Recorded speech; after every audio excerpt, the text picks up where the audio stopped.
Welcome to the Todd and Taylor Show. I'm Taylor Trask. I'm Todd A. And we are back again. We have been away for a few weeks. I guess summer has just flown by, and as you and I are both busy and things happen, it just isn't as easy to kind of hook up. Nobody knows that we've been away. Well, that's true. That's true. We have been here diligently waiting and watching. We did release an episode that we had recorded a few weeks earlier about comic books.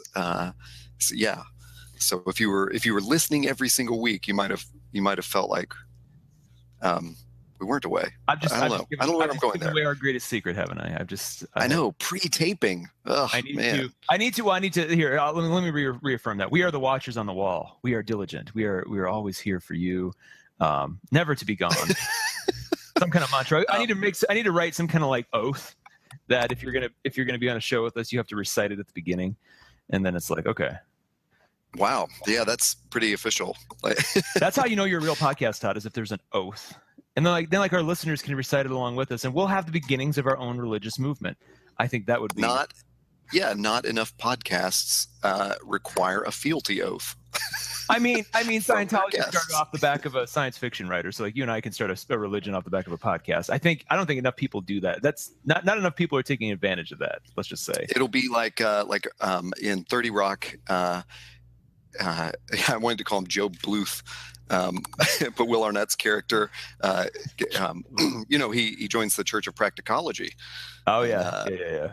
Jack Donaghy says, "You mean the cult started by Stan Lee?" He says, "No, I mean the religion invented by the alien being that lives inside Stan Lee." I actually have not seen that episode. I need to. Oh my god, that sounds fantastic. Yeah, so it only feels a way for us because you've done some traveling that we're going to talk about. I'm doing some traveling currently that we're not going to talk about because there's nothing interesting to talk about. But last we taped sort of the kind of episode where we usually tape it one night and release it the next day. We talked about Stranger Things, and I had this thing to tell you, to say to you, just a comment we can talk about if you want. I thought of many comments when I listened back to that episode of like, because we were just we just loved this show, and it's I just want to like watch it and talk about it all the time. But one great thing you said was we talked about if you hadn't watched Stranger Things, what would be the best way to watch it? And actually, this is probably a good thing. We're not going to spoil it right now. We're just going to talk about how to watch it. Yeah, we spoiled the hell out of it in the last episode. Yeah, definitely don't. You'll get spoiler warnings on that. But but we talked about maybe the ideal way would be like 2 hours a night. And then there's this running theme that you and I have talked about since day one, which is the, Netflix model versus broadcast TV model of releasing content. And as I was listening back to that episode, I was like, oh my God, that's genius. We all sort of felt like Stranger Things just appeared on a Friday night. What if it appeared on a Friday night and it was like, join us tomorrow for part 2? And every night Netflix just put out 2 hours. I mean, Stranger Things could do that. Jessica Jones could do that. Game of Thrones could do that. Like, what a week that would be. Oh my God. At first I would say, because so many people binge stuff, but Stranger Things and I've had some other friends confirm this as well. Stranger Things is the first show where I felt so satisfied after watching 2 episodes that I didn't need to just keep, like, I had to take a breather. And it's and with binging too, like, it's kind of a commitment. So if let's say you finish it off that first night or first day, then you're waiting around for a week for somebody else to finish it off so you can talk about it. And it's like, and usually there's kind of this expectation now, if you're going to watch a show, you better damn well binge it. Otherwise you're going to be left out of the conversation. So, I think people feel kind of like this Herculean effort to catch up on content. So I love this idea because it would give everybody the chance to go, I'll jump in. And then let's say you miss the first night, you can at least watch 4 the next night, to leave. Yeah, exactly. Not that they should remove it from circulation, just that instead of putting the whole season out, what if they just rolled out two episodes or 2 hour episodes, like here's a 2 hour block, here's another 2 hour block. That idea just stuck with me. I just thought it was so cool. And what you just said is exactly right about how that there's almost a pressure to binge watch once you miss something and have to catch up. And I definitely felt that with Stranger Things because every day at my job, I was getting asked about like, have you watched it? Have you, and I knew, well, I can't go in and say I've only watched 2 episodes. So I even felt that weekend, like I got to finish it this weekend because someone's going to talk about it. I'd argue a lot of those people too had only at that point seen 1 or 2 episodes. Like I think a lot of the people who like the next year, like, oh, have you seen it? Have not finished the entire series, maybe 1 or 2, but like the majority of people, I think, don't have the time on a Friday night to just sit there the whole time or the weekend. So maybe they've seen half of it. The other thing I was going to mention too, this is going way back, but back in the day, NBC used to partner with Hallmark and released every year around April these really cool miniseries. So it started with Gulliver's Travels. Then the next year was The Odyssey. Then Merlin. Merlin came after that. When they were doing these, yeah. And it was one night, and then it was usually split one night, and then the next night was the second half. This kind of culminated though, and their last big one was it was basically the whole week, and it was the 10th Kingdom. It was the biggest production they'd ever done. It was kind of like they had built up to that. And it was like, I think it was on 4 or 5 nights that week. And they just showed a different hour or a different hour and a half every night. And so by the time you were done, like you felt like you had spent your week invested in this, almost like this camp, like summer camp, where it's like, we're going to watch this every night. It was really, really, really cool. And helped that it was a great series too. But I remember that, just having that experience of like going to school the next day going, oh, did you guys watch it? Oh my God, can't wait to see what they do tonight. And then, but the immediacy of it, like you felt like, it wasn't like you had to wait a week. You could wait a day and then, actually get on with your life in the meantime and not be a slave to the show. So that's a great, I wonder why they don't. I wonder if they've talked about it. Well, and like one of the other things we brought up, especially with Jessica Jones, was, they probably could have shaved off a couple of, like we could have lost 2 entire hours of that show and felt it was a little bit tighter, story-wise. Mm-hmm. So I do think that this is one of those growing pains of the Netflix model is they'll sort of decide on, this is what how many episodes it's going to take to tell the arc.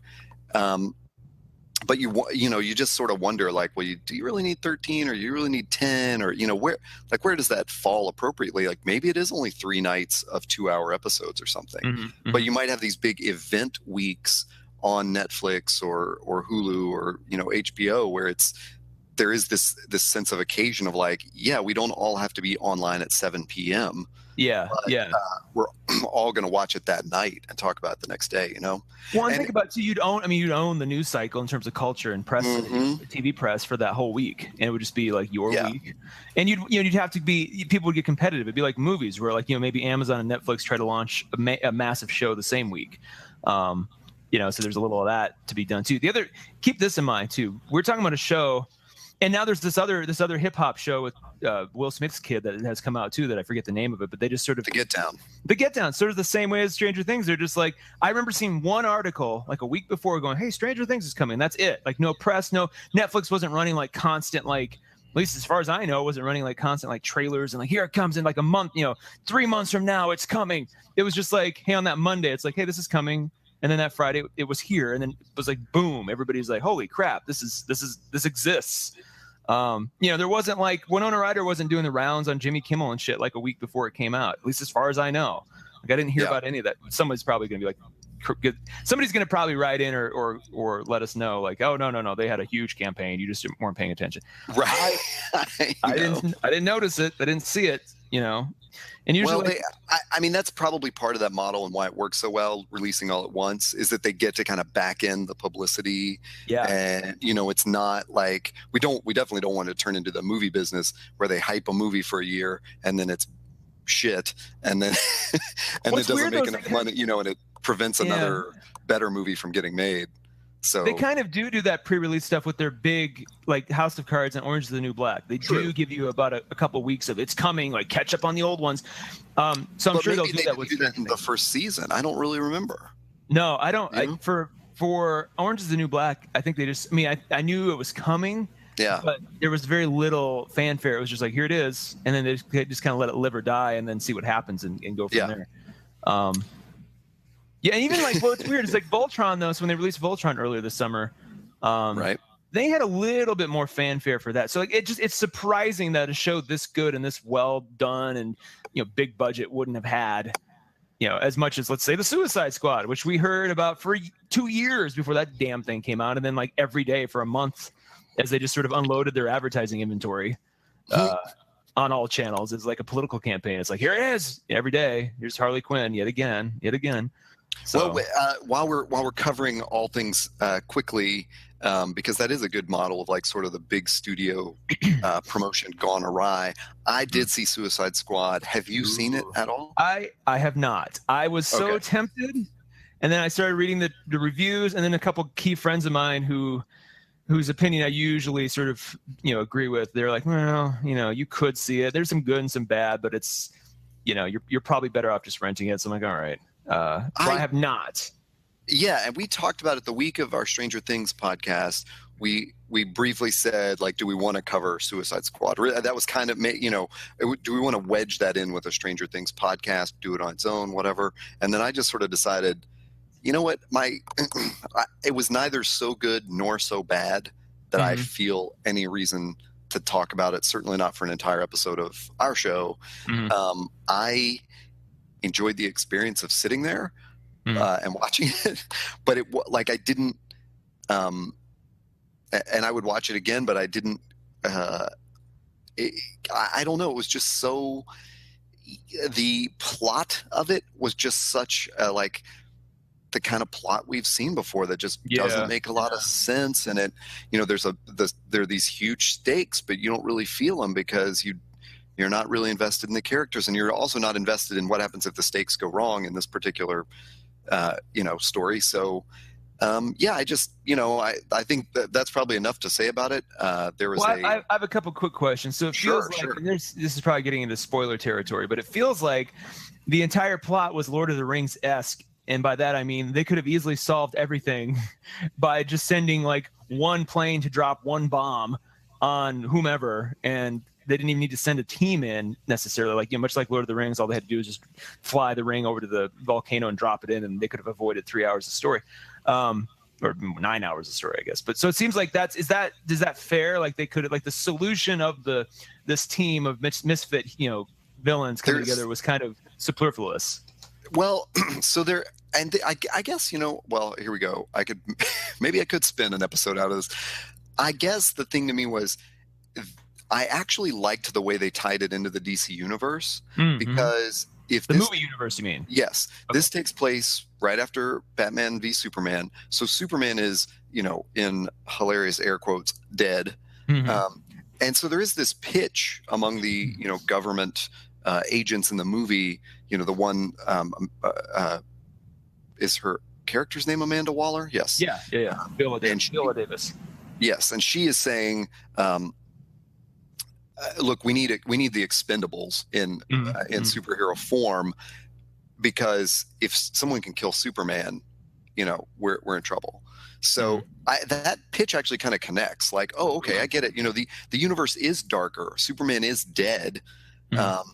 So you kind of get the justification, but then the actual mission that they go on doesn't make any sense because, and even in a worse way than the Marvel universe has done it, it is all her fault.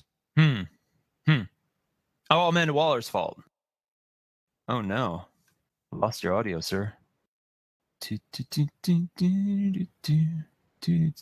gonna have to edit this part out. I don't hear you.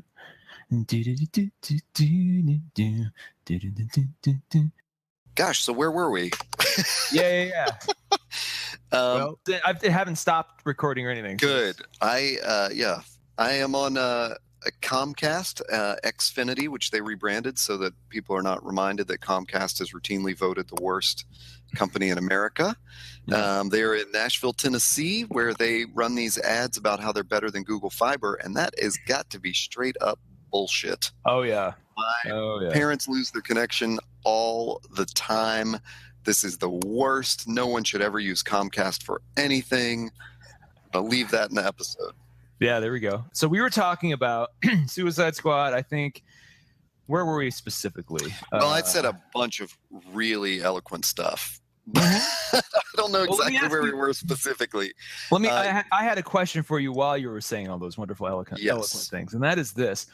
The Joker himself is more like a side story, right? He's not a main crucial element in any of the story. I was actually very relieved by that. I was afraid that we were going to see the first act was going to be putting the squad together. The second act was going to be they have to do something, you know, official and heroic, and then the third act was going to be all Joker.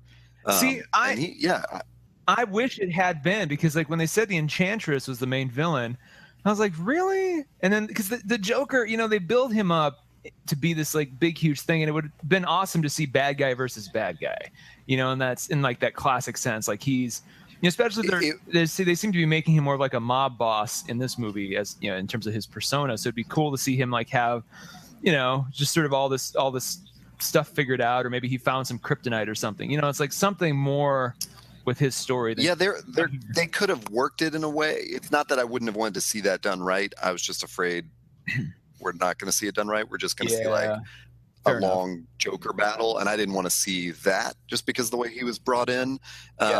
Because I'm trying to think back.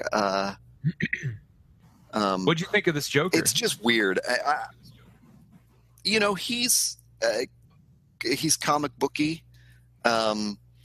There's probably some smart commentary I've read from other people about, you know, Jared Leto's like acting method, and how it's not really about the character anymore. It's just about the ego of the actor saying that.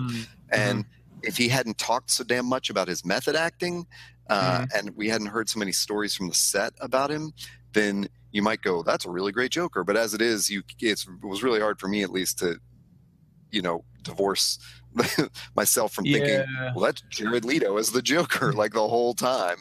Like, if you're gonna method act, just shut up about it. Shut up and do it. Show up and do your thing, and then go back and do it. Yeah. So otherwise, it's just, you know, give us a Daniel Day-Lewis. Don't give us a you know, who's another method actor that's just like, you know, the Marlon Brando or whatever. There you go. You know, he's good as a cartoon villain. He's obviously like really cruel and stuff. It's not like a kid's Joker or anything. Do they explain how the tattoos came into being, or are they just there? I think they just sort of are there. Like from his get-go, from the flashback with Harley establishing how she, you know, fell in love with him. He's always tattooed. It's the worst part for me. Like, if the tattoos weren't there, I would like this so much more, but that's just, there's, ever since the first photo came out of him with damage tattooed on his goddamn forehead, I'm like, what? Like, is this just a giant commercial for Hot Topic at the end of the day? I mean, really, is that really what this purports to be? I mean, it's just hard. It's hard. The thing is, the movie makes it hard to defend itself against that accusation. Okay. Like, I would kind of want to say, no, it's not the Hot Topic movie you've been worried about. But, you know, there's probably enough things that happen in it where I'm like, yeah, okay. I did want to plug this YouTuber named Jenny Nicholson has gotten tons of hits from this already, but she did this really funny video about the Suicide Squad sales pitch, which I will put in the show notes, which is, it's like, you know, if you're definitely not going to see the movie, or you have seen the movie and felt the way I did about it, where you're kind of like, it wasn't terribly good and it wasn't terribly bad. It's a really funny video, because it's sort of like, you know, there's like an organization that does those videos that are like, what's wrong with this movie in 5 minutes or whatever. And those always annoy me, because they're just listing things that, like CinemaSins, like those. Yeah, that's it. Yeah. And it's like, we're suspending our disbelief already. You know, it's like they'll list things wrong with a movie, like, who believes that a guy in a bat suit can walk down the street? And it's like, yeah, we're watching a comic book movie, man. We already do believe that. But she does a great job of like, actually, like, it's like a sketch where she's playing two roles and having a conversation, and she totally, you know, explains what's wrong with the plot by having two characters from the movie talk about the plot. And it's like, why are they doing that?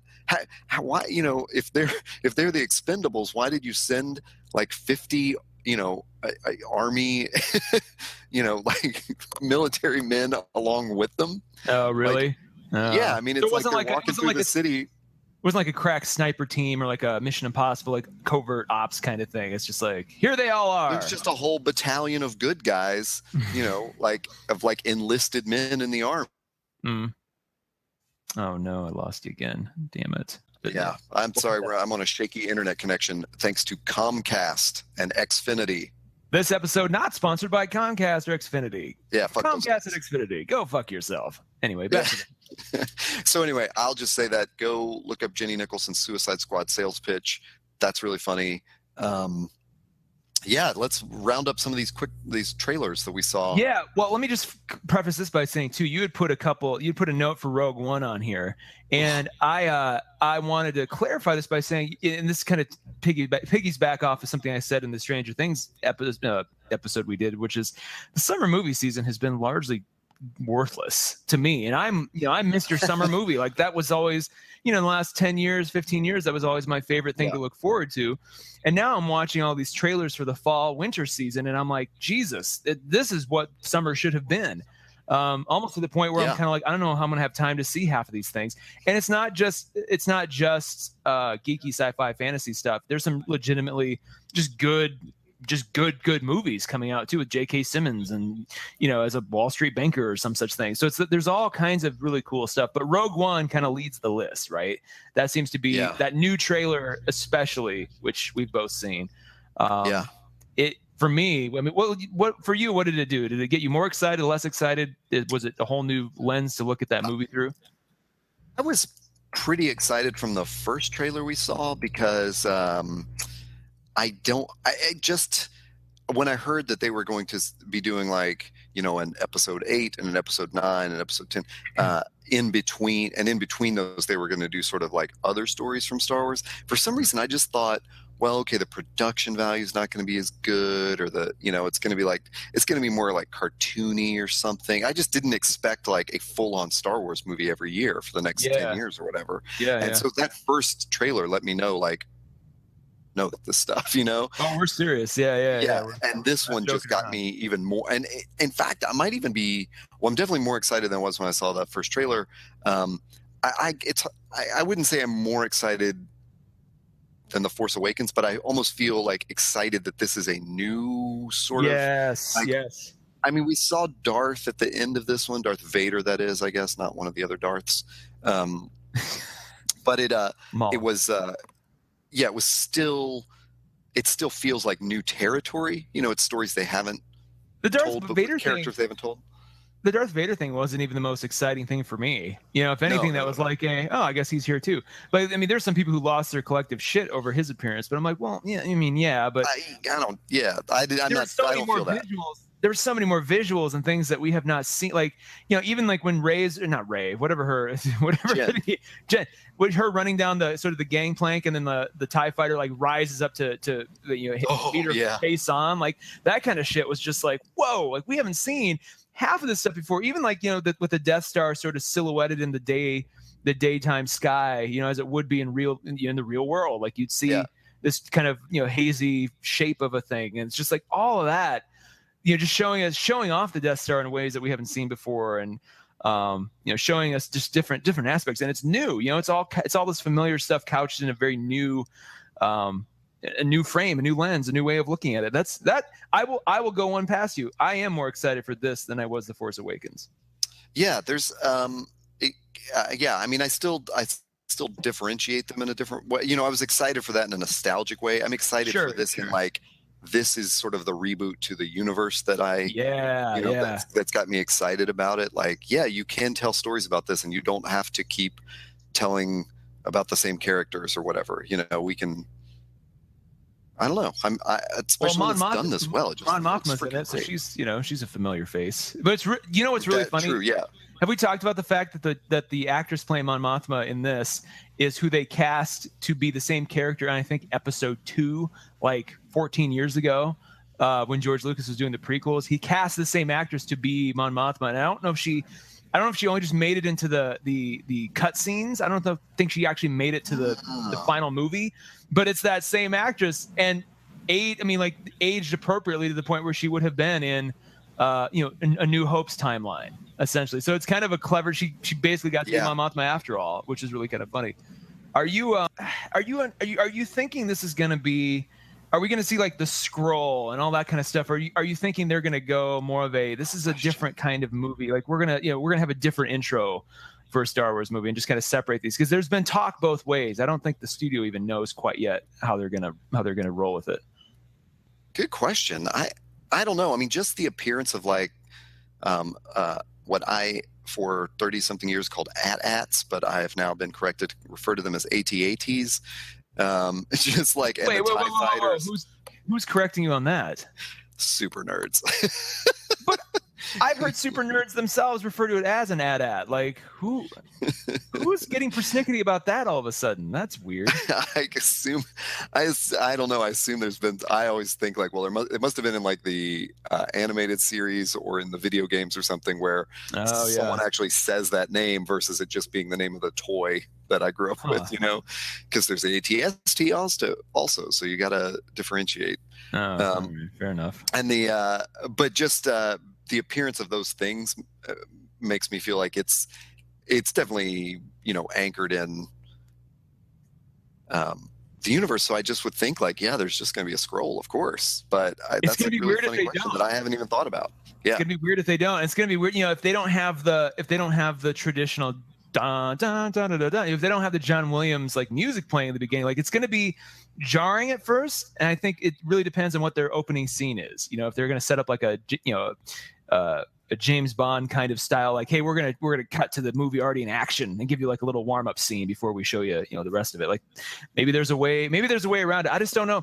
It's a lot has been made about that fact that they may try to brand this even in the movie as like a separate kind of like, you know, don't think this is part of the trilogy or part, you know, any of that. Yeah. This is like a whole new thing.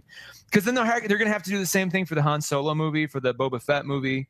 You know, because like if they're doing it, the Han Solo movie is going to be part of this. So if they're going to say, well, those movies don't get the intro, but then you have a Han Solo movie that's completely connected to a character from the original trilogy, it's going to be weird to suddenly be like, why doesn't this have the scroll? You know, like where do you draw that line? So I don't know. One of the other comments I saw, probably it's, you know, sometime around the trailer, from Joanna Robinson, she tweeted like some early concept art of the you know, the hero team from Rogue One, and then the actual photo of the cast, and said, you know, this is look and see what a diversity push can do in a movie. And to me, like, it just looks so much like that world should look like, very diverse and in every way. And I watching this trailer, I was just very aware of that, and how when recently I'd watched what everyone calls A New Hope, which I call Star Wars, how, you know, there's the scene of all the pilots sitting in this one room, and this jackass farm kid that's bragging about how he can shoot a rat, you know, and you're like, this is like an expensive fighter plane. You should not be bragging about your exterminating skills, you know. It's not the same. But when you look at that, it's just a bunch of white dudes. It looks like, you know, these are the guys that hung out at the hardware store and, you know, in Home Improvement or something, and they're all going to go like blow up the Death Star. And I'm so excited about you know, a Star Wars universe that sort of or a movie that delivers on that promise of the diverse universe and everything. Second new movie 2 in a row that features a female as the lead protagonist. Think about that. They're on a little roll with, you know, but keep in mind, I am all for that. My favorite lead characters are females, so it's, you know, more the merrier. But it's just like it's interesting that they're kind of they're still on that, you know. And granted, it's going to get a little man crazy when we see, you know, a Han Solo movie and all that. Like, that's going to be the balance to it. So if you're like, you know, if you're a scorned white man out there going, where am I going to get represented? Don't worry, Han Solo's coming. You're going to have all the time you need with that. But, you know, and Boba Fett too. If, you know, I guess, do we know Boba Fett's race really? I mean, it's revealed in the prequels, but are they going to stick to that? I have such a profound lack of interest in a Boba Fett movie. I can't even speculate on that. Are they still even doing it at this point, or have they canceled? I mean, that was always the one that they talked about. Like, oh, we're going to do a Boba Fett origin movie. You're going to see how cool he is. It's like, okay. I definitely hadn't heard anything about a cancellation, but it's one that I whenever there's news, I just ignore it because I think this is so stupid. Well, let's move on, because there are some trailers that are not stupid. You had mentioned Doctor Strange. You know, is there something new that you've seen, or is this the Comic-Con trailer? I think it's just the Comic-Con trailer again, but every time I see it, it feels like it's a new trailer, and just every time they show more visuals, either in screenshots or just trailers. Like I just get more and more excited for this damn movie, and I don't know why. I feel like it's, you know, it definitely echoes a lot of that Inception stuff that was so cool in that first Inception trailer, you know, with the world bending in on itself and everything. But it just looks like, man, it's you know, when they first announced that they were going to do the movie and they're like, we're going to make it all trippy and psychedelic, I was kind of worried. I was like, I don't need to see a movie with, you know, rainbow fractals everywhere and everything. Like I just kind of I was thinking more of the 60s, 70s psychedelic, and not like, oh, we're going to show you some like crazy, like, you know, cool modern Christopher Nolan style visuals. Like that's just the look of it is something like we haven't ever seen before. You know, just in terms of the cinematography and just the shot design and everything. So I'm just stoked. Yeah. You know, and the only thing I have, the only sort of in my mind is every time. Keep in mind, most of these trailers, Benedict Cumberbatch hasn't spoken but maybe 2 words, and so it's like you. And when you catch him doing the house, you know, the kind of the house accent, it's a little off-putting. And you're so used to hearing like, you know, every other movie he's ever been in, it's his own British accent. So it's weird to suddenly hear this American, like, well, I think, and it does. It sounds like freaking House. Like it sounds like something's not quite right with this accent. I don't know what. So I don't know. Well, you know, in my mind, they should have just let him roll with the British, because how the hell is he going to say hoary hosts of Horgoth in an American accent? Like, what's that going to sound like? I thought when they cast him, I'm like, oh, they're casting him because only Sherlock's voice can say these magical terms with any sort of gravity or gravitas. Exactly. You know? And I don't know. I don't know anything about the origin of Doctor Strange in the comics. So to me, they could have made him from anywhere, and I would have been fine with it. So and let's not forget, there's a lot of consternation that he wasn't like, you know, they're like, well, he needs to be a brown skinned man or someone of like Arabian descent or, you know, Middle Eastern descent. And that was like the big deal. So when he was cast, it's like they're just whitewashing Doctor Strange, and I'm like, really? Is it that definitive that, you know, that we need to watch out for that? I mean, I don't know who else you cast. They were talking about Joaquin Phoenix for a while. Maybe he's the only other person who could have pulled this off. But you know, I'm fine with Cumberbatch. He looks cool.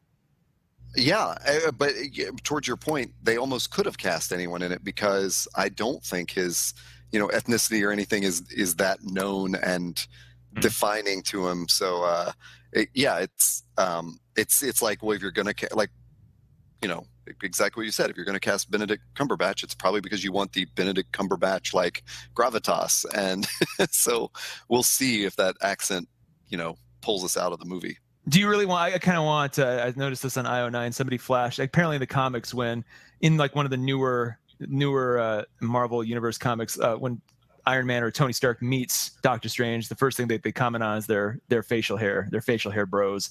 So I'm wondering if there's going to be like a little stinger at the end where Tony Stark comes in. It's like, we need you. You know, it's like, hey, nice face, you know, nice look or something. And they have a little stinger. That I don't know. I saw that posted. I saw the image, the panel from that issue posted. I was just like, that's to have Robert Downey Jr. show up, because that's the other big thing too. Is like, what's the dynamic going to look like when they suddenly roll, you know, Doctor Strange, T'Challa, all those guys into the Avengers team properly? You know, like what's that going to be like? So I kind of want to see glimpses of that right now. And I would really like to. I mean, I think I've said on an earlier podcast that I just like that we're sort of getting away from the Captain America Iron Man dynamic. And I, at least from what little I've read of Doctor Strange, which is really only in the Civil War arc, I liked his character there. He was a objector to Iron Man's let's register all the superpowered people mission, and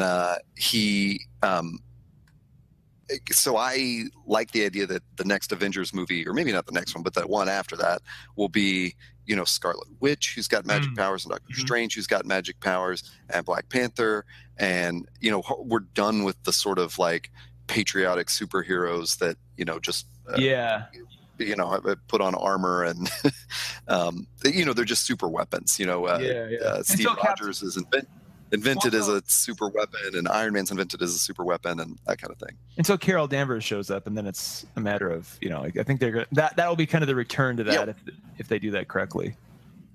True, and Captain Marvel's another person whose origin I'm murky on. So let's bang through a couple others. So like Inferno, which I had completely forgotten they were even making as a movie. Until I mentioned to you I'd seen a trailer for it. Yeah, the third in line of the Da Vinci Code movies, and it's like I was watching. What was I watching that popped up in? It was oh God, now I just forgot the movie. Anyway, it popped up in the theaters in front of a movie I was watching. I was like, what? This is coming out? Like I had completely forgotten. I saw it before Ghostbusters. So that's did right. You see it that's before right. Ghostbusters? Yeah. That's exactly where I saw it. Yeah. Because I forgot I've seen Ghostbusters. But yeah, it popped up, and like, so I hadn't seen it online or anything, so it was kind of badass seeing it in the theater for the first time, forgetting it was even being made. I'm gonna say it looks kind of badass. Like the visual look of it looks very contemporary. At some point, I'm somebody who, I love the first Da Vinci Code movie. I love the Angels and Demons book. Hated the movie. Like the movie failed in every way to adapt that damn book, which was basically a screenplay already. So they dropped the ball on that. So the Inferno book is probably not as good as Angels and Demons, but it looks like they're treating the movie. I mean, the movie looks way more exciting than the book. So I'm kind of excited for it. It's an October movie though. So all these movies that probably would have been summer releases 4 or 5 years ago are all of a sudden popping up in September, October.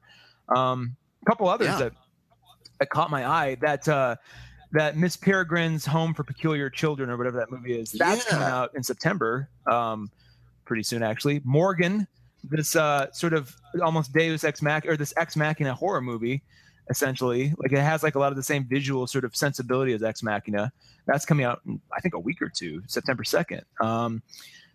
Goodness. Let's see, the Blair Witch movie, which apparently they just dropped at Comic-Con, and everybody was like, oh my God, like that's coming out.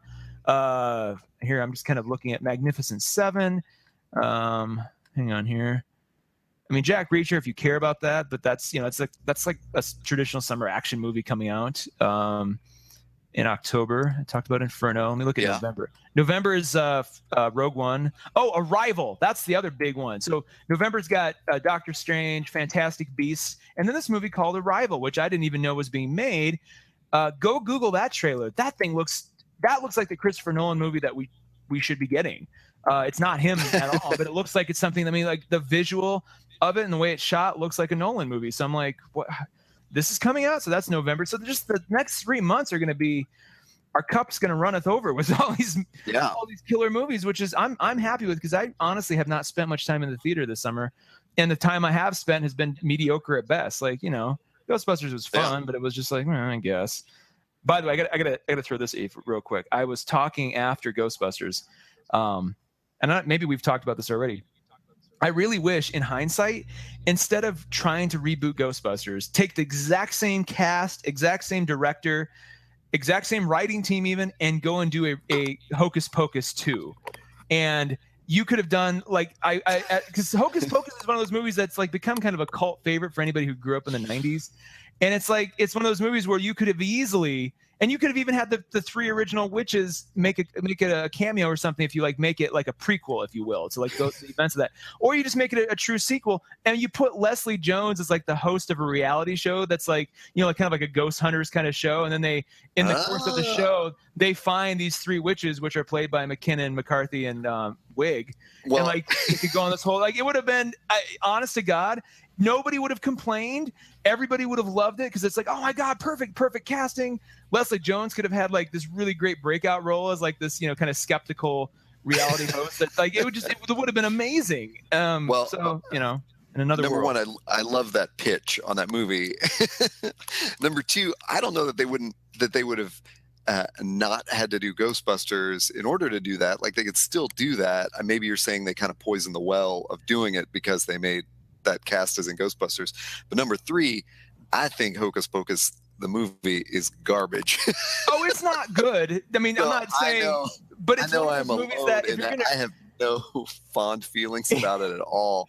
If you're gonna reboot, I don't ever want to see another Hocus Pocus. No, but if you're ever gonna reboot something, right? If you're upset, if you're as a studio, like we gotta get money out of our IP.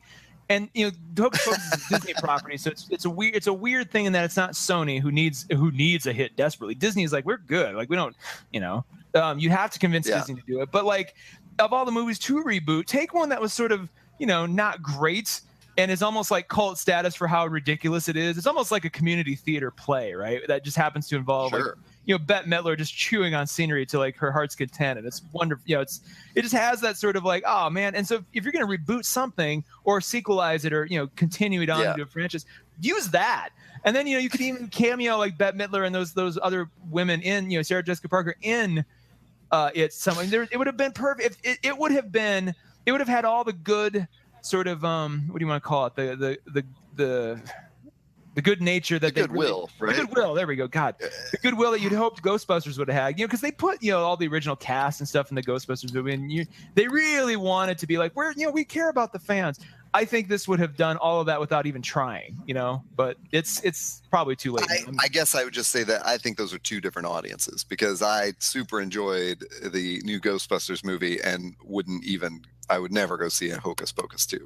But I know I'm not the target audience, and I know there is a rabid fan base for it. There are people who cosplay those sisters at every Comic-Con. So it would definitely be, I'm definitely in the minority there, but that is an interesting it's such an interesting idea of a reboot. We could just do a whole show where we just fantasize about reboots we'd like to see. We should, or sequels, and complain about those that we didn't want to see. It's like, hey. I could definitely do that. Or but how'd that Independence Day 2 do this well this year? I mean, that's all you need to say. I mean, a lot of people are like, wait, Jurassic World was last year, right? That wasn't this summer? Yeah. Okay, see, that just shows how little this summer impressed me, because I'm pulling movies from last summer going, well, there was that, but no, there wasn't even that. There was, you know. And you could say, well, yeah, but Civil War, Civil War was fine, but it wasn't as... Civil War felt like my duty as like a taxpayer. Like, I have to go see this movie, and I enjoyed it, but it wasn't like, oh my God, like what? Like, think back 6 years now. It's been 6 years since Inception came out, August of 2010. And remember how freaking that blew us all away. Like, it came kind of towards the end of summer, and it just assaulted us all. Yeah. And I want that. And it looks like the fall is going to offer a lot of promise there. So we'll keep an eye on it.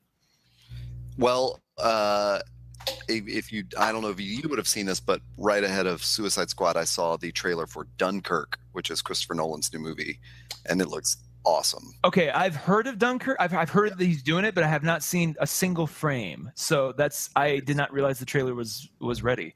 Yeah, it's beautiful. Walk me through really quick. What is it? What is the? I couldn't even tell you all I could do is describe the shot, like the main shot of the trailer, which is just this very arresting image of the soldiers. I guess they're on a landing boat, like a troop transport, and in World War II.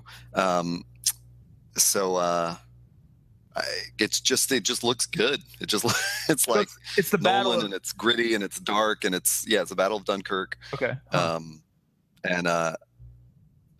Which I assume I hate that I don't know the history here, but I would assume that like the English had a big role that they played in that. I assume this is like a bigger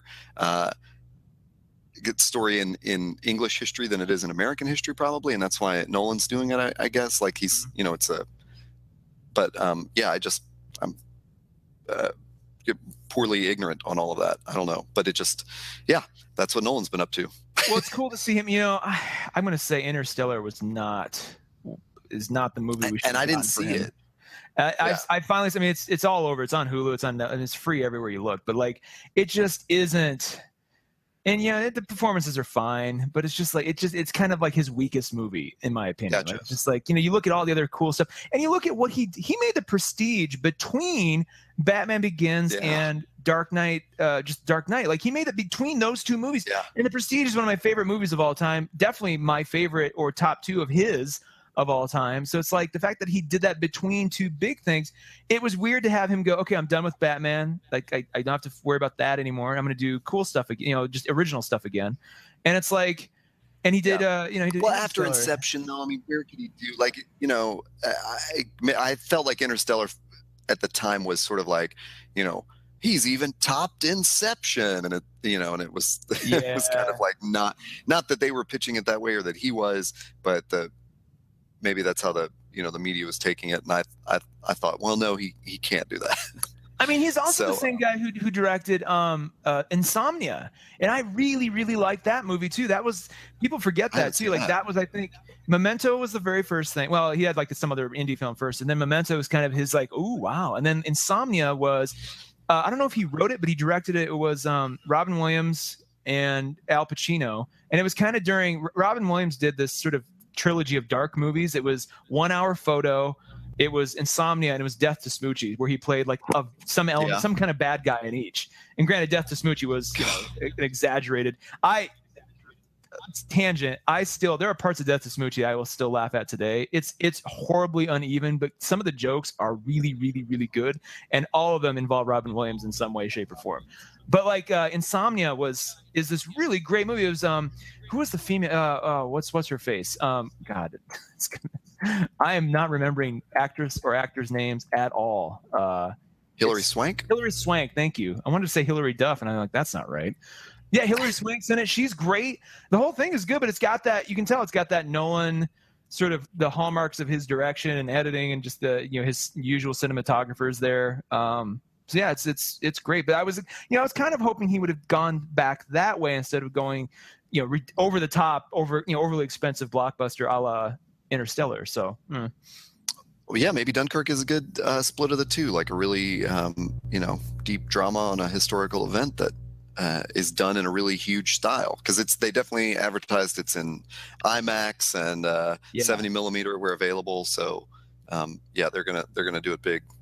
Yeah. Isn't that what's his usual DP is Wally?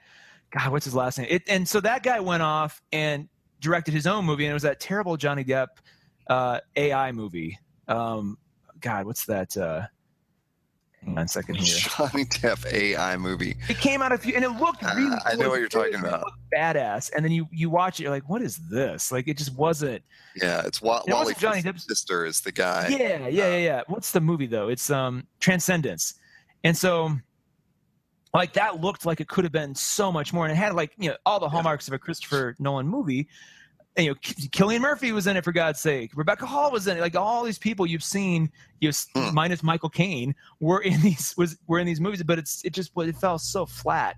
So I wonder if Wally is. I think it's Wally Pfizer. Yeah, Wally Pfizer or Pfister. But he's. I'm just looking to see. Did he have anything to do with Dunkirk?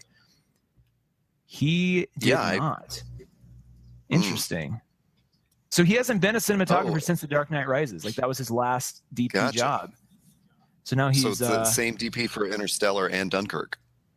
Yeah, so it's going to have a different sort of, because he's a great cinematographer. I don't think he's that great as a director after seeing that. So he makes Transcendence looked great. It just made no goddamn sense, and it was edited together in a weird, off-putting way. Anyway, that's a whole other podcast. I say that just because I think he was as crucial to the Christopher Nolan story as anybody, because all those movies you can watch Inception and it looks like The Prestige, and there's a lot of the same lighting and framing, and like there's some of those signatures are there, so you get and maybe that was the thing about Interstellar that threw me. It was like, this doesn't feel like a Christopher Nolan movie for some reason. It didn't have that same sort of context that I think Wally Pfizer brought to all those other ones. So it'll be curious to see what he does with Dunkirk. Anyway, enough of that. Well, let's talk about your recent travels, because there were several different topics that came up from that. Yeah. So where have you been recently? I've been to Portland, Oregon last weekend. But you kind of make like you sort of make an annual pilgrimage there. Right? I do. This is my third year. It started 3 years ago. My friend, a mutual friend of ours, moved there, and then I have kind of collected some other friends there since. But 3 years ago, wanted to actually just drive the Oregon Trail from Denver to Portland, and I'm glad I did it. It wasn't quite as eventful or as interesting as I thought it might be. It was really treacherous on the way back, actually, because it decided to just blizzard like crazy, and I got stranded in Wyoming, and that's a whole other story. But so I've gone, and usually I go in April. So this is the first time I kind of missed April this year. Went over my birthday weekend, and just hung out. I like Portland for a number of reasons. One, it's probably like the last really well thought out compact city that's still growing like crazy. But you can get from downtown to the airport in like 20 minutes. You know, and you can like, everything is just, it's really well situated for my taste. Whereas, you know, in Denver, it takes you an hour just to get to the airport. And then once you're at the airport, it takes another 2 hours to get, you know, to your gate. And it's just like, it's this big ordeal. And there it's just like, oh, I can literally get to the airport, be at my gate and out like within an hour. That's kind of, wow, it's what a novel idea. But it's also the other thing about Portland I really like is just it's a hyper creative community. Yeah. Like there are so many ad agencies, and, you know, Nike's there and Adidas is there, and you know, Studio Leica, who does the, you know, Coraline and all those stop motion things, they're there. Tons of startups, tons of tech stuff, but just like everywhere you walk around the city, it's just very, you can tell a lot of thought has been put into just design and like creativity. And there's, you know, we've talked about this before. There are tons of just awesome comic shops that are, you know, they're all really unique and all interesting, and bookstores, and just, it's like if you're somebody who's interested in creativity or writing or designing, it's like it's a great city to kind of recharge in, right? Because you get to see examples of all this stuff, even things like the Kennedy School. So there's this really cool franchise of restaurants called McMenamins. And what they do is McMenamins goes and buys cool old spaces, like an old elementary school or an old, like, you know, old kind of hotel, and just different cool buildings or rooms around Portland. They preserve them, you know, in their historic awesomeness, and then kind of add on and really double down on like their unique attributes. And then they put like a cool restaurant or a cool movie theater or something. So Kennedy School is this actual old school that they found, and like the gym is like their you know, place for wedding receptions and stuff. And they took like the old theater, they made it a movie theater, and they took like the old principal's office and made it a cool cigar bar. And like just throughout the whole thing, there's just all these, and you can stay there. It's a hotel too, so it's like this really cool place. I don't see a collection of cool, interesting, creative things all together like that anywhere else. This, at least in my travels so far. London maybe, but London's so spread out, it's a little hard to kind of keep inventory of them all. So that, yeah, it's such a cool place. I recommend anybody who needs a recharge, or just a, you know, place to hang out for a couple of days and just feel like you were able to kind of get back to your frame of mind, go to Portland. And the beach is 90 minutes away too, so you even have that right there as well. That's cool to think about. So I have not been to Portland myself, but I hear mostly good things. It's very, very tiny amount of bad things about Portland. I mean, if any of the bad, I mean, it's got its sort of like its quirks, but a lot of the bad things you might hear, like for example, growing up, I always heard, well, Portland's just as rainy and cloudy as Seattle. And they kind of perpetuate that myth because they don't want more people moving there. It's this weird sort of culture where they're like, please don't say how awesome we are, because we really need to keep everything, the population under control here. we don't need anyone new moving in. And I mean, it's kind of like Denver. It's like just everybody's hordes and hordes of people are moving there for, you know, lifestyle reasons, for, you know, just because there's so many cool creatively based things there. I will say that the thing that really, this particular trip was interesting because this is the first time I got to play with virtual reality in a really, really meaningful way. My friend works with a new startup there called Dash, which is this, as far as I can tell, it's like a hybrid VR development studio. Plus, like, they do really cool like immersive light experiences too. So they'll take like LED displays and art, you know, kind of artistic setups and stuff, and then they'll attach them to, like, you know, if a bird chirps, then like this cool LED like display will show you something. Or they'll take like half of a car and they'll build like a cool projection, like, you know, like cool like digital projection room that you walk into, and it's just like this immersive art experience. So they're really cool and really creative. But they had a couple HTC Vives, and if you don't know what that is, it's basically, you know, the Oculus Rift, which has been, you know, in development for forever. It's kind of like that, but I think it's better. So it's, you know, it's just a headset. You have a headset and you have your little Wii, your Wii controllers, and the HTC Vive comes with like a demo pack of cool games and stuff that you can play with. And oh my God, the demo pack alone was just incredible. Like I played with this thing for 4 hours. The only reason I stopped was because it was too much visual input. I was getting exhausted just looking at stuff. And now, B, did you get like nauseated from it? Because I've heard not that once. No, not once. What was weird though is I did get vertigo. So in the warehouse space I was in, they had kind of taped off like a box that was sort of the geo fence around where I could be in the virtual world. And when you got close to that, the edge of that in the experience, you'd see like a blue grid would pop up. So you knew like, hey, I can't stretch much further because the cord attached to this headset can only stretch so far. Which, by the way, that's something that I think will improve pretty quickly, is just the fact that for 4K video, they need that cord tethered to the computer. But as soon as that goes away, it's going to be even better. So in the world, real quick, in the world, you get to the edge and you see kind of like the grid. So if you want to walk past sort of your boundary in the world, you teleport around the room. So you pick a spot that you want to be in the virtual room, and you zap, with your controller, you appear there. Well, the first time I did that, I picked a spot very close to a wall, and so when I zapped over there, and like this, all of a sudden this virtual wall was like right in front of my face, I snapped back and almost tipped over because I didn't realize like I would appear so close, and just that sense of vertigo just kicked in really fast. I've done the same thing in Grand Theft Auto and all these other games, but it's never felt real until this. And my brain actually took it in as, oh my God, you're about to smack into this wall, even though you're not really. So yeah, that's what really surprised me in terms of the feeling I got. So I was going to clarify, because a lot of times when we talk about like VR these days, everyone's talking about it on phones, and the Vive or whatever is not, it's connected to a computer with 4K video. It sounds like it's not putting your phone into like a little portable headset, right?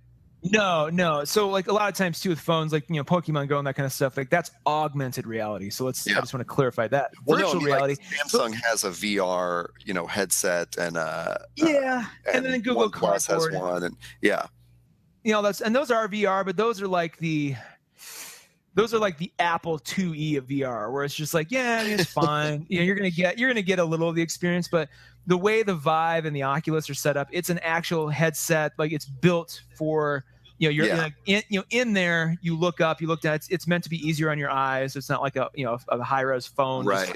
Just, 2 inches from your eye, burning into your retina. Yeah. So it's better meant for the experience. And there was a couple of times I was aware of where, you're always aware of wearing the headset, and you're always aware that you're looking at something, especially like the worlds that are more Pixar, and they aren't like photorealistic. They're just more Pixar built. But even then, the level of detail is so awesome. You sort of just give into it. You're like, I'm in this world now. It's just, it's amazing how fast that happened. Yeah. Well, I'm sure there's a huge answer to this, but just in those 4 hours that you experienced it, well, what do you see as sort of the greatest? What are you anticipating, I guess, as the content that comes to VR? Do you want movies and storytelling in it, or do you want sort of like National Geographic 360 explorations of things, or do you want gaming? I would say the last two. Okay. So one of the demo packs had, one of the demo packs was a game where you're standing on a thing, and you're shooting your arrow to try to prevent the people from getting in the castle. And the people, they're not even people. They look like the restroom logos of a man or a woman, they're but just carrying swords, and they're trying to storm the castle. But even then, like you felt like the actual bow in your hand, and you could pull it back, and you felt the tension. And it was just crazy how that worked. So like that kind of in-game experience, I want more of that. I can't wait till they make or they reboot like Myst as a VR experience, or even like BioShock Infinite as like a VR experience. Like that's going to blow my goddamn mind, because it's all those games are missing is just that ability to turn around and, feel like you're part of that world. I think the movie thing is going to be interesting. We were talking about that. It's, if you're going to do a TV show or a movie in that space, you basically have to take what would be a writing team of like 5 to 10 people and triple it, because you're going to need people who are writing storylines. Like if I go into a bar and like one of the main characters is in the bar, and they do something, but there's a couple other people sitting in the bar, I want to be able to walk up to those people and have a chat with them. So somebody's gonna have to write that dialogue, and somebody's gonna have to write what happens if I just hang out in the bar and don't follow the movie story. Like what's the event that gets me out of the bar to keep following the story. So like, all those little tricks and things are gonna have to be written for and accounted for. What I don't want, and this exists now, I don't want to put on a VR headset and watch a movie, like, and basically be in a virtual world where I'm in a virtual movie theater watching a movie. Like that's right. Not what. Well, I haven't checked it out, but I know like even Stranger Things did a VR 360 experience. I didn't know this. I believe it's just sort of a teaser for what they hope will come. I don't know that they've redone it. I don't know that every episode is available in that 360 video. But at least what I read was here's 2 minutes of a Stranger Things VR experience that'll freak you out. The other thing that I really want. Well, the other thing I really want out of this, and like one of the demos was a robot repair workshop, and when one of the robots comes in for you to work on it, all of a sudden you have the Jarvis Tony Stark interface like in the virtual world, so you could actually you could pull it apart and move it with your hands and stuff. I mean, you're holding the controllers, but you can still move it and manipulate it and stuff. And like that was, I'm like, oh my god, like in this virtual world, I get to have that interface. Like that's really cool. So to be able to have that, and I think some of that could play into augmented reality too. At some point, it's got to go. And I feel like right now, the HTC Vive, as good as it is, and the Oculus, as good as it is, it's still the Motorola Razr of this technology. When the Razr came out, everybody's like, "Oh my god, this is the greatest flip phone ever." People were excited, and I was like, "Wow, that's where we are now." So in 5 to 6 years, and when we get the iPhone 1, the iPhone 1 of this stuff, that's when we're really going to see it. It's got to be something where I don't have to wear this gigantic headset. I can wear like a pair of Warby Parker glasses that are powered on their own accord, that Bluetooth into whatever the connection is, and then I can toggle between VR and AR and have like that kind of experience. I think that's where this is ultimately headed. Yeah, and it's funny too because I think there's sort of a split now, and it's not something I follow that closely, but there's a split between this sort of Oculus and what I've seen from the of like a standalone VR experience that is computer powered versus these sort of the Google Cardboard contraption that they're packaging with phones and stuff these days. And I think for those, I just don't understand the gimmick of it. It's like a Viewmaster or like a McDonald's prize or something. I mean, I don't necessarily want to like drop I get it sounds great once it gets great, but just putting my phone into into a headset and watching a short little movie that's great for a Stranger Things trailer, but it's not, for someone to really enjoy this, it's going to have to be that strap-on feel where or like you suggest, like where it's just nice eyeglasses where you don't notice that you're wearing a whole headset. Yeah, the thing about the cardboard and those things, they're gimmicky a little bit, but I think I look at it more as a very cheap way to introduce this technology to a lot of people. Where it's and it's not even cardboard that I would object to. Cardboard to me is definitely like a proof of concept, but like what Samsung's doing, what some other mobile manufacturers are doing is like big Viewmaster kind of things. It's like, well, we can do all this on a cardboard for $15. Why am I going to buy? Why am I going to buy this thing from you? Or it's a very strange experimental world. I don't begrudge them doing it because, like, if you're Samsung, you're like, okay, we want to be able to develop our own HTC Vive. We need two things to make that happen. One, we need customer recognition that we have something to do with that world. So even if we have to put out a crappy sort of demo version of it, we're just going to start. And then B, we need the number, we need a little bit of a revenue stream to start funding that stuff. So I'm sure every dollar from one of those Viewmaster things spent or received goes into their I'm not even saying it's like a ton of money, but it's, a couple $1 million that they could use to funnel into their R&D on VR and stuff. But like I've looked at what Sony's putting out for their their PlayStation VR, what Microsoft's going to be doing with the Xbox VR. Like, so we're going to be swimming in VR headsets soon, where I think we're going to have a huge problem. And if it's not solved soon, it's going to be a problem. We need like a unified operating system for all of these headsets. So if I'm playing on the PS3 headset, I should be able to play, Quake VR with all the other people playing Quake VR on their, on their headsets, and we all sort of embark from the same, virtual room and stuff. There just needs to be that language, because if everybody gets really proprietary with their little, their worlds, and like you got to have a Microsoft headset to play Microsoft game, it's going to become a huge problem, and it's going to short circuit and delay the evolution of this technology by years. So it's like people need to get over that And there needs to be kind of like, much like H.264 is like the video codec everybody uses. Like there needs to be sort of some standards soon, so we don't get into this weird, you've got to buy 5 headsets just to, keep up with everything. Well, and I guess that's part of what I sense from the weird mobile influence of it is that I believe Samsung already has like their own VR store. Because I think the news I read on the Netflix Stranger Things being in VR was that it's already available in their Samsung whatever, and so it's like, oh good lord, so now like Netflix has to make a Samsung VR app, and then they'll probably have to make an Android app and an iTunes app, and so you're right, that's totally going to delay it. It's it should be just be a some kind of codec. I would say the book Ready Player One, which will soon be a Steven Spielberg directed movie, that book is kind of the roadmap that everybody needs to look at. Like that's where we're headed. I mean, I read that book last year, and as I was playing with the Vive, I'm like, oh my God, this is where we're firmly pointed in that direction.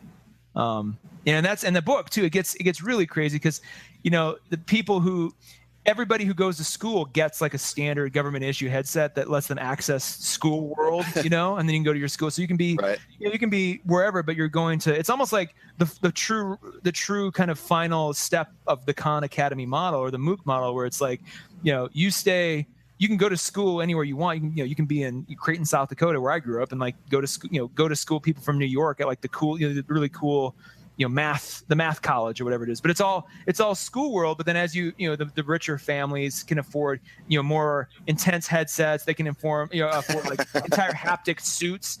And the thing that really blew my mind is in the book, not only was when he starts winning some money and stuff, was he in a haptic suit and the top of the line headset, but he was in kind of like this harness that let him like fly and walk around in the world without any kind of limitations. So I feel like if we get some really killer games, developed or some apps developed. Ooh, on that note, so Google's put out this basically what I'm going to call like 3D Photoshop, where you're in a world and you can draw with light and draw with like whatever, and there's like a palette for you can create like actual 3-dimensional sculptures of stuff. And it's and then they can be huge too, like they can be as big or as small as you want. That was really kind of like the first killer app I think that VR can have, because it's like all of a sudden you can actually you can move around the room, create whatever you want. Like at one point, one of the demos was a fire breathing dragon made out of light, and then like you walk through the flame is actually an animated flame that's just like continuously going, and that was like really cool. And another one was like a like this giant like Galactus hand like reaching out to grab a planet, and it was like you could walk, you could zoom in or walk through it and stuff. So like there's I wouldn't be surprised if we don't. I mean, right now, so Dash, one of the things they do is they help set up like pop up virtual like art installations, right? So you walk into just an empty space, you put on the headset, and you see like all the sculptures and stuff that the artist has created. I wouldn't be surprised if that's if entire wings of galleries aren't now devoted to that over the next 10 years. Just such a cool well, yeah. Eventually, you don't have to go to any gallery to do that. You just put the headset on. Exactly, and that, or even like amusement parks. I was thinking too. Like, think about all the liability they wouldn't have to pay for if all of a sudden you're on a there will always be people who want the old school. You know what it really is. It's this, as we see digital music become a thing and become entrenched, then like everybody goes back like, well, vinyl is like the true experience. And you see as Kindle books become more entrenched, or digital books, it's like, wow, the physical book is the real experience. I wonder if we're not going to start seeing like the slow life movement, after VR really takes hold. Where it's like, we see like little PSAs. That's a good idea, man. We see PSAs and we see little like, nonprofits like, we encourage you just to take off the headset and enjoy life the slow way again. Where it's like people are like, I want to ride a roller coaster so I can feel it in my hands and feel the vibrations and the air in my face. Because VR coaster is cool, but it's like the real one is really what we need to be after. And you and I are in our 50s, and we're like, all these kids are like, remember back when things were real? I'm like, yeah, it wasn't that long ago. I'm not sure why we're having this conversation now, but okay. Toward your mention of like a platform for VR. I don't know too much about Google Daydream, but I believe that is their sort of description of it, is that it is going to be a platform for mobile VR. I've not heard of that. I'm gonna have to look at that. I'm sure. And it comes out this fall. Oh, wow. Oh, there it is. Yeah. Interesting. Yeah. I always get it confused with Google Deep Dream, which was the thing that made the really crazy art sort of, I can't even, the very hallucinogenic. Oh, yeah. Looking art. And so I'm always like, I think Google's doing something in VR, like Deep Dream, but it's Daydream. And it's funny you say that, though, because it felt like, honestly, the analogy I had, or the metaphor I had after I took the headset off, it felt like being in Inception, when they're planning the heist and they're in that little warehouse planning the heist, and then they all go into the dream and they come out. Like, it felt a lot like that. Like, oh, I was in the dream world and I'm back again. It's like it had that sort of context to it. Because when you take the headset off and you're back in just a regular old space again, you're kind of like, oh. But the first thing your brain kind of feels like is like, oh, I just woke up. Like, oh, I'm back. Right. Crazy. Google doing this is a good idea. Who's, of all the companies researching and looking into this, who's not doing anything as far as I know in VR right now? Apple. Apple has been suspiciously quiet on this front, and it's like I wonder if that's not going to be a major problem for them, because they're not even doing AR. Like they're not even touching this in any way, as far as I can tell. It seems like, and I can't speak intelligently on this, but it seems like just recently I saw an article not announcing their work, but basically saying exactly that. Like Apple's been suspiciously quiet. So almost like, what have they been up to in the VR space? So I'm gonna say they haven't been up to much. I think if anything, they're playing catch up like crazy, because like most things, they're like, well, we'll let everybody else do it, and then we'll come up with a more expensive, shinier way to do that thing. And then we'll just go from there. Like Apple's problem, this is a whole other podcast too, but Apple's problem seems to be what served them really well for so long, which is let others invent technology and then we'll take it and perfect it. Now doesn't work because they're not innovating anything new. So like, Microsoft tries, you can say what you will about that. What's their AR experience that they piloted last year? I forget what it's called. It's the, hang on. I don't know. It was a big deal. I'm going to came out through the Xbox or something, or it was HoloLens. Okay. So like that came out last year. Like everybody who's played with the HoloLens, there's been some mixed responses, but a lot of people were really positive on it. But nowhere from Apple. There were 15 MP3 players before the iPod ever came out. So I wonder if they're playing that game. And I don't know if that's going to work for them anymore, because it's like you've got to have the patents and you got to be known as like the next new thing is coming from this company. Facebook has been pouring money into VR and AR, and like Apple's not even on the map right now. So it's interesting to keep an eye on. I would kind of trust them that something's happening behind the scenes, but I appreciate your skepticism at that. That's good. I'll gladly rescind that, when the time comes. Hey, while I'm thinking about it too, going back to the comic shop stuff in Portland, I got to give a shout out to a couple of stores that are going back to it. We haven't even talked about it. Well, I sort of highlighted the fact that there were cool comic shops there, but one of my new favorite things to do there is Portland's filled with comic shops. It's crazy. It's like they're like Walgreens. They're everywhere. And they're all like very, very different, which I really appreciate. Like they're all very distinct. They have their own sort of vibe of the space, the selection, the curation, like all of it's just, you could go into, 3 of them and come out with a completely different stack of stuff, which I did. I hilariously texted you too. I don't know if you got it, but like I texted you at one point coming out of one of the stores called Bridge City Comics. And I was like, I think you're gonna have to wire me $1,500. I'm gonna have to settle my debt. I didn't spend that much. That was actually a voicemail that I did not understand. Well, I came out of there. I came out of that store after being in there for like literally 2 hours, and I had my stack, but I'm like, this is gonna get dangerous really fast because of my stack. Like it was painful to get to that stack because I would have had, were it not for the fact that I was flying, I might have picked up a lot more just because I couldn't fit any more in my bag, but. Jesus. So Bridge City Comics is a really good one. It's kind of downtown. Well, not downtown, it's across the river, but it's in fact, let me just see here. It is I'm trying to find the exact. If you're in Portland and you know about any of these stores, I'm kind of jealous because it's here we go. It is it's on Mississippi Avenue is where Bridge City is. It's kind of it's kind of a historic cool little neighborhood. But I just kind of discovered it randomly last year. Really great store. Really, really, really, really well curated. Like it reminded me a lot of Muse Comics in Colorado Springs, which you and I visited earlier this year. And that it has just really heavy focus on graphic novels, but their selection is ridiculous. Their curation is even better. Even things too that they had a lot of cool alt covers. Like there was this really great Wicked and Divine variant that was just there that I'm like, oh God, I got to get this. It was almost like that. It was almost like that All Hail the Queen punk album cover, which I think was, I'm going to really. Or you're thinking of God Save the Queen by the Sex Pistols? God Save the Queen. Yeah, thank you. Yeah, it looked a lot like that, which was cool because that sort of mimics one of the arcs in that story right now.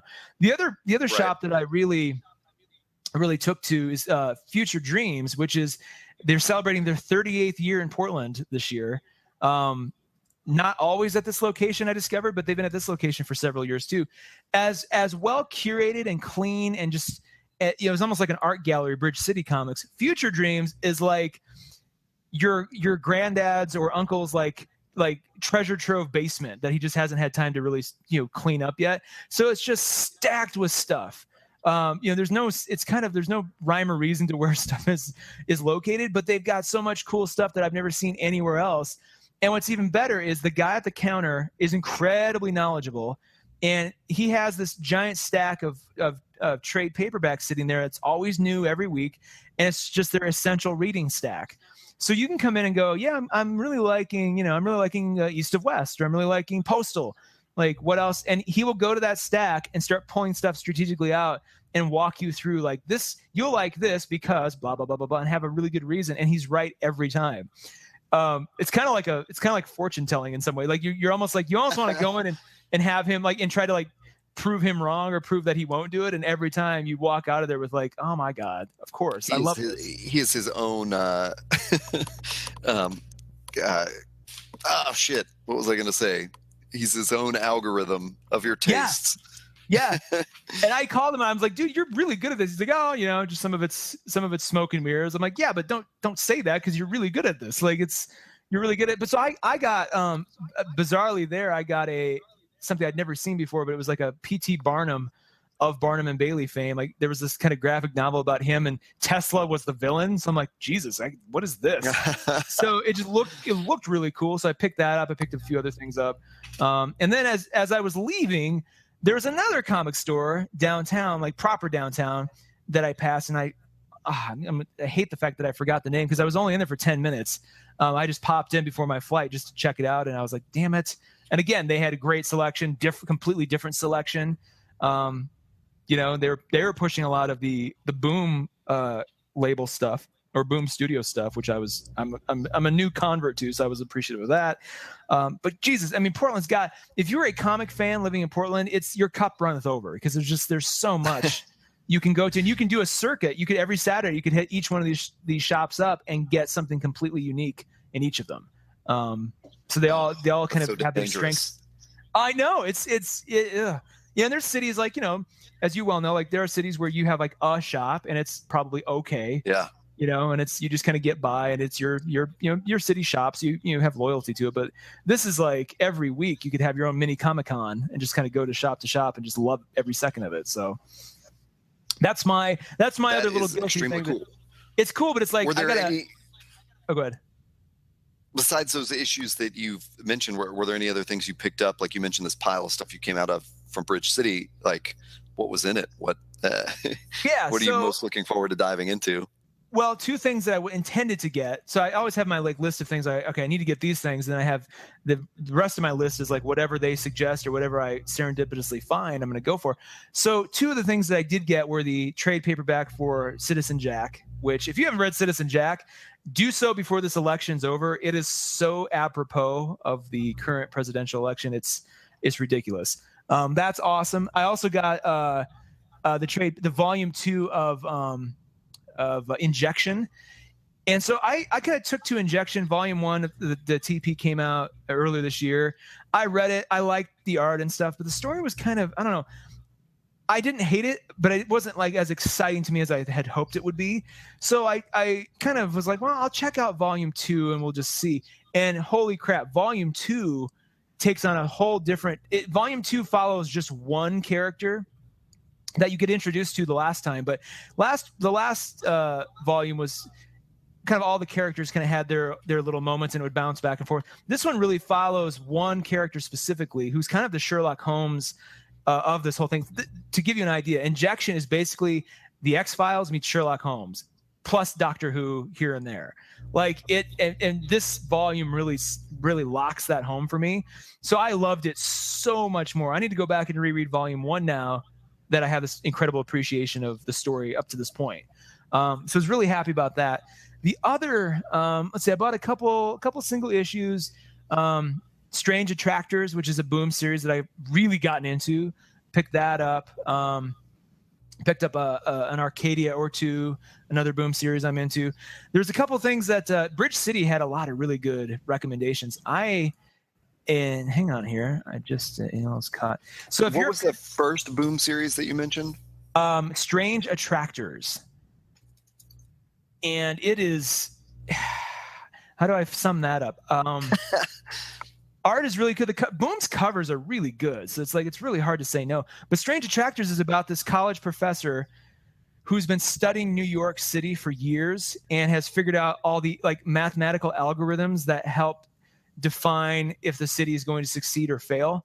And he solicits this graduate student into his employ that they go around the city and they map the city's algorithm. They kind of understand it on a mathematical level, and then they start to make small adjustments. So he could knock a cup of water over on a table and know where the ripple effects will send the city. And so he's doing this all the meanwhile. There's this big kind of this chaotic element that keeps rearing its head, and so they're trying to figure out a way to make a big event that will stop the city from descending into chaos.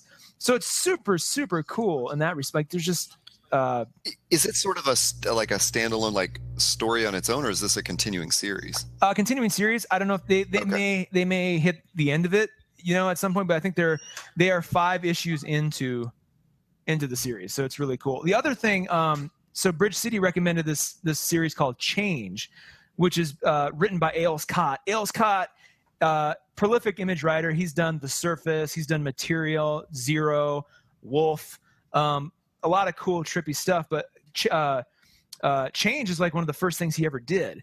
So there's a trade paperback. They handed it to me. It looks weird as hell. It kind of looks like a Jodorowsky meets Lovecraft kind of thing. So I'm just Jesus, I'm gonna have to digest that very slowly. Okay. And then I got the one thing that the Future Dreams store is really good at is upselling their sample packs. So I got a sample pack book or two from some other non-image indie studios that I've dived into. And the sample packs, they give you the first issue of 6 different series. Yeah. And it's $6. It's the best deal ever. I don't know why they should do this. Image should do this every month. It's amazing. Yeah, no kidding. So I bought a couple of those, and there's some stories in there that I'm really digging too. So I'll have more to talk about on the comics front very soon. It's weird. I've taken a hard turn back now from superhero stuff to the arty indie story kinds of things again.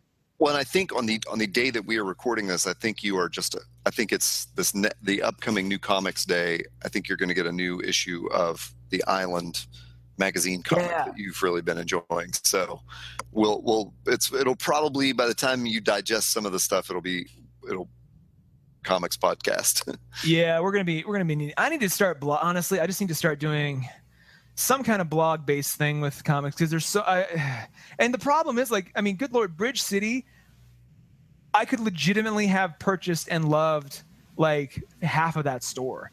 Just half the stuff they had there, and it was just I've never seen this before. I've never seen this before. The thing Bridge City does that I really appreciate, when you first walk in on the left, there is a wall that is curated by their favorite writers, or I think it's more writers than designers, but there's the Hickman section, and you see all the Jonathan Hickman stuff.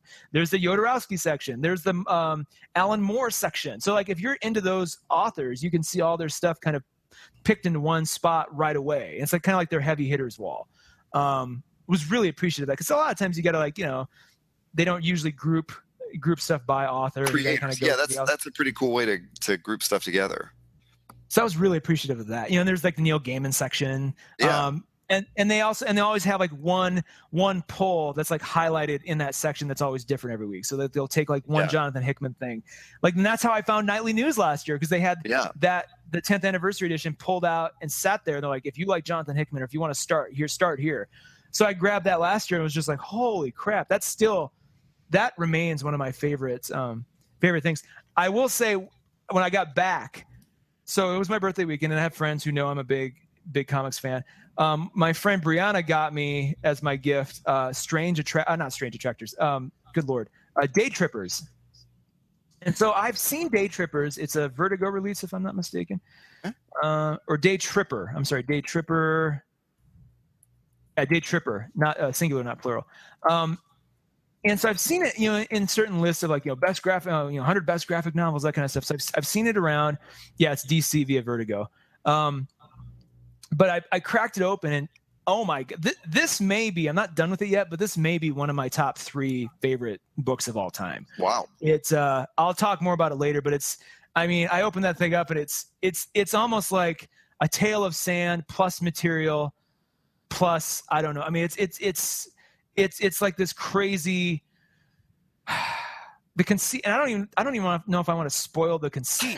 Once you discover once you discover like the mechanics of the book, you're like, oh, like you have to start again, just because you're like, this is what they're doing, what, But it's very much, it's based on this writer in Brazil, and kind of his life and his sort of, he's kind of having a midlife crisis moment, but it examines every era of his life in some profound way. So I'll say that without giving away there's sort of a twist that early on accompanies his story that you're like, oh, okay, interesting. So yeah, Day Tripper. I just Googled the art for it, and it looks really cool. It's gorgeous. At first, the cover is kind of misleading. The cover's okay, but the actual art itself, once you get into it, is really, really good. It's kind of got a really good watercolor sort of vibe to it. But yeah, I called her up. I was like, you just gave me one of the coolest things ever. Like, this is, it's one of those, it's a standalone series. It's not like it's an ongoing, it's like, there's going to be Day Tripper Volume 7 coming. It was just a one and done series of stories that really, I don't know if it came out as single issues, but it needs to be consumed as a start to finish graphic novel. Like, it really takes advantage of that medium. So yeah, we need to, and you and I are plotting their website and some other stuff too that we'll be talking about on the podcast soon. So hopefully part of that is, and if I can figure out a really good way to talk about my comic reading more regularly, that would be awesome. Yeah, we may have a guest host on a comics podcast very soon. I'll talk to you about that off air. Ooh, nice. So, I mean, although we've talked about it a little bit, but we can start setting up these schedules. Yeah. Well, that being said, cool. I think that kind of covers it for this week. Yeah. Definitely. I'm sorry we had some technical issues at the beginning, but listeners of this podcast at this point probably only noticed that there are sections cut out of our conversation. Yeah. So maybe I'll put some nice interstitial music or something in between if there's ever a jarring moment. The NSA didn't come in and kidnap us. It just was simply the incompetence of Comcast and Xfinity. And Comcast. That name again. That you should never use is Comcast. It's like definitely get Google Fiber, Nashville. Get Google Fiber. it's like saying it's he whose name must not be spoken. We should just really refer to it as them, that company. Them. Yeah. That would be great. Well, where can folks find you online? Cool. Well, sure. Find me on Twitter at HeyToddA. That's pretty much where I hang out these days. And what about you? I'm at Taylor Trask, and we're both at toddandtaylor.com, and soon to be other websites and things too. We're starting to ramp up some cool ideas and projects for the fall. So if you're a regular listener or new listener, like stay tuned. We've got some really cool stuff that, we've been doing this podcast for a little over a year now, and we started talking about other things we can do and more things, and web series and other podcasts. So we've got some cool stuff coming down the pike. Yeah, definitely. Well, until the next episode, we're off. we need a better outro.